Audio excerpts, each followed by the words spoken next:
ऐसे बिना nut bolt या पिलर के हावड़ा ब्रिज को बनाकर तैयार कर दिया गया था। इसका रहस्य क्या है? आखिर इसे ऐसा क्यों बनाया गया था? और ब्रिटिशर्स के पास हावड़ा ब्रिज की एक खास चाबी थी जो क्या करती है ये किसी को नहीं पता, लेकिन आज हम इसकी भी गुत्थी सुलझाएंगे। और आज कैसे बस पान खाने की वजह से ये ब्रिज टूटकर नीचे गिरने वाला है। जिस ब्रिज को जापान की मिसाइल कुछ नहीं कर पाई, उसको बस पान कैसे तोड़ेगा, जानने के लिए बने रहिए वीडियो के एंड तक। दोस्तों, हावड़ा ब्रिज बंगाल की शान है। अगर कहीं पर भी बंगाल में शूटिंग चल रही हो तो ऐसा हो ही नहीं सकता कि उसमें हावड़ा ब्रिज को ना दिखाया जाए। अगर आप कभी यहाँ घूमने जाते हो और अगर आप हावड़ा ब्रिज नहीं जाते हैं तो फिर कहा जाता है आपने बंगाल को अच्छे से देखा ही नहीं। लेकिन 1871 के पहले यहाँ पर कोई भी ब्रिज नहीं था। बंगाल सरकार की ओर से साल 1871 में हावड़ा ब्रिज बिल पास होने के बाद साल 1874 में सर ब्रैडफोर्ड लेस्ली ने हुगली नदी पार पीपे के पुल को बनाया गया। बस इस पीपे के पुल को बनाने में उस वक्त करीब 22 लाख रुपए का खर्च आया था, जो कि उस समय के लिए करोड़ों रुपए होते हैं। जिसकी लंबाई 1528 फीट और चौड़ाई 62 फीट। तभी यहाँ पर ज्यादा लोग आया जा नहीं करते थे, इसीलिए ये ब्रिज बिल्कुल सेफ था और अपने काम को जैसे तैसे चला रहा था। लेकिन फिर 1906 में हावड़ा स्टेशन का निर्माण किया गया, जिसके बाद यहाँ पर लोग काफी ज्यादा आने लगे और इसीलिए वो इस ब्रिज के ऊपर चढ़ने से बहुत ज्यादा डरते थे और कई लोगों के साथ यहाँ पर दुर्घटना भी हुई। फिर इस पुल की जगह फ्लोटिंग ब्रिज यानी तैरता हुआ पुल बनाने का फैसला किया गया, लेकिन तब तक पहला विश्व युद्ध हो चुका था। इसी वजह से काम शुरू नहीं हुआ, जिसके बाद युद्ध खत्म हुआ और साल 1922 में हावड़ा ब्रिज बनाने का कमीशन जारी किया गया और इसके कुछ सालों बाद इसके टेंडर निकाला गया। तब जर्मनी की एक फर्म ने सबसे कम पैसे का टेंडर भरा, लेकिन तब जर्मनी ब्रिटेन के आपसी संबंधों में भारी तनाव रहने की वजह से जर्मनी के उस कंपनी को इस पुल को बनाने का काम नहीं दिया गया। बाद में वो काम बीबीजे कोलकाता कंपनी को सौंपा गया। इस ब्रिज को बनाने में 26,500 टन स्टील का इस्तेमाल किया गया। अब उस वक्त में इतना स्टील इकट्ठा कर पाना काफी मुश्किल काम था, लेकिन पुल का निर्माण बहुत जरूरी था। इसलिए देश की बड़ी स्टील बनाने वाली लगभग इकलौती कंपनी टाटा ने अपने स्टील बेचने की बात कही।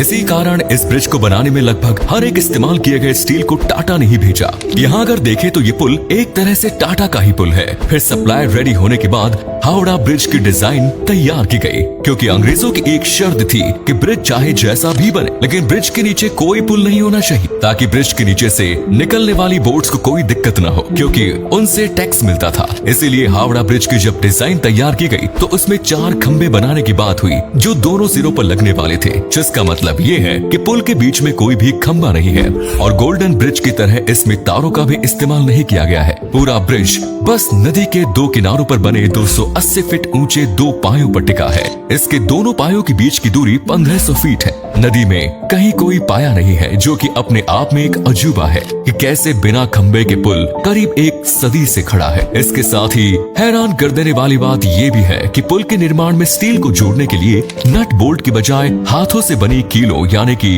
राइवेट्स को इस्तेमाल में लिया गया और ऐसे मरमरा कर आखिरकार इस पुल को बना ही दिया गया। वैसे क्या आपको पता है कि हावड़ा ब्रिज दुनिया का एकमात्र ऐसा ब्रिज है जिसका आज तक उद्घाटन नहीं हो पाया, क्योंकि जब ये ब्रिज बनकर तैयार हुआ था उस समय दूसरा विश्व युद्ध पूरे जोरों शोरों से चल रहा, इसलिए इसके उद्घाटन के मौके पर कोई धूमधाम नहीं हुई। और दूसरे विश्व युद्ध के दौरान जापानी सेना ने इस ब्रिज को नष्ट करने के लिए भारी बमबारी भी की थी, लेकिन किस्मत से ब्रिज को कोई नुकसान नहीं पहुंचा। कोलकाता और हावड़ा को जोड़ने वाला यह ब्रिज जब बनकर तैयार हुआ तो इसका नाम न्यू हावड़ा ब्रिज रखा गया, लेकिन फिर 14 जून 1965 रविंद्रनाथ टैगोर के नाम पर इसका नाम रविंद्र सेतु कर दिया गया, लेकिन फिर भी लोग इसे हावड़ा ब्रिज ही कहते हैं। सबसे ज्यादा रोचक बात यह है कि आज इससे रोजाना लगभग 1.25 लाख गाड़ियां और 5 लाख से ज्यादा लोग चल के गुजरते हैं। वैसे इसके बारे में एक रहस्य भी जुड़ा हुआ है। ऐसा माना जाता है कि हावड़ा ब्रिज की कोई चाबी है जिससे ब्रिटिश कंपनी ने भारत को नहीं दिया। अब ये चाबी करती क्या है जिसे सुनकर आप चौंक सकते हैं। कहा जाता है कि पुराने जमाने में चाबी से ब्रिज को बड़े समुद्री जहाजों के लिए 2 भागों में खोल दिया जाता था, यानी कि अगर इसे ब्रिज गेट कहें तो गलत नहीं होगा। लेकिन इस बात की कोई पुष्टि नहीं हुई, क्योंकि किसी ने भी ब्रिज को खोलते हुए नहीं देखा। लेकिन वैज्ञानिक मानते हैं कि इसके स्ट्रक्चर को देखकर ऐसा हो सकता है। और अगर अभी की स्थिति की बात करें तो इंजीनियर का कहना है कि हावड़ा ब्रिज के मजबूती को अब जंग लगने लगा है। अब इस जंग की वजह इस पुल से गुजरने वाले लाखों लोग नहीं है, बल्कि पान है। आपको बता दें कि कोलकाता के लोग पान खाना काफी पसंद करते हैं और इस ब्रिज का आनंद लेते हुए वो पान खाते हैं और फिर ब्रिज पर ही थूक देते हैं, जिसकी वजह से ये जिस पिलर के ऊपर खड़ा है उसमें जंग लग रही है।